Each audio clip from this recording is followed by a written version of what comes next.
ఈరోజు కొత్తగా ఎన్నికై మొదటిసారి ఈ సభలో మాట్లాడే అవకాశం ఇచ్చినందుకు మీకు ప్రత్యేక ధన్యవాదాలు తెలుపుకుంటున్నాను అధ్యక్ష.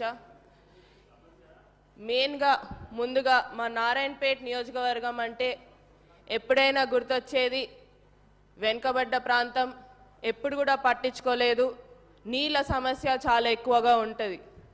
ఈరోజు మా నారాయణపేట నియోజకవర్గ ప్రజలందరి తరపున, రైతు మిత్రుల తరపున ఈరోజు మాకు పండగ లాగా ఏదైతే ముఖ్యమంత్రి గారు మాకు జియో 69 ద్వారా Narayanpet Kodangal lift irrigation administrative sanction అనేది ఇవ్వడం జరిగింది.